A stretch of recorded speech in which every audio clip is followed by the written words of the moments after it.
Ikiwa wewe ni mzazi au mlezi ambaye kila ukikaa na mtoto wako kumfundisha kusoma au kuandika unaishia kuchoka na yeye anakata tamaa kabisa, video hii ni kwa ajili yako. Tatizo si mtoto wako. Tatizo ni kukosa mfumo sahihi. Karibu Msingi Literacy. Msingi Literacy ni program maalum kwa ajili ya wazazi wanaotaka mfumo wa kueleweka wa kumsaidia mtoto nyumbani bila pressure, bila mkanganyiko, bila kubahatisha. Lakini ningependa kuweka wazi jambo.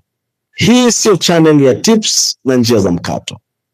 Watoto wengi wanakwama si kwa sababu hawana uelewa, bali kwa sababu misingi inafundishwa bila mpangilio. Mzazi anaambiwa ajaribu njia mbalimbali.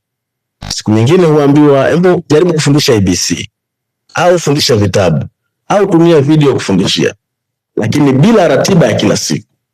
Hapa mzazi anachoka na mtoto anachanganyikiwa. Katika Msingi Literacy hatukuachi ubahatishi. Tunakuweka kwenye programu maalum ya nyumbani ya siku 45. Programu hii ina hatua zilizo wazi, ratiba ya kila siku na maendeleo unayoyaona mwenyewe. Hapa mzazi hapangi masomo, wala hafikirii eti aanzie wapi.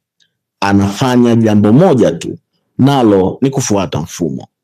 Kupitia channel hii utaelewa sababu zinazopelekea watoto kushindwa kusoma na kuandika, jinsi uwezo wa kusoma na kuandika unavyojengwa hatua kwa hatua, na nafasi ya mzazi nyumbani. Zaidi ya yote, utaelewa kwa nini mfumo, yaani system, na consistency, ni kusudia msimamo, vinavyokuwa na matokeo makubwa kuliko kuwa na effort without a structure. Kama upo tayari kufuata mfumo wa kila siku chini ya mwongozo wetu, hatua inayofuata ni moja. Andika neno msingi. Tutauliza umri wa mtoto, darasa, kiwango chake, kisha tutakuongoza. Karibu Msingi Literacy.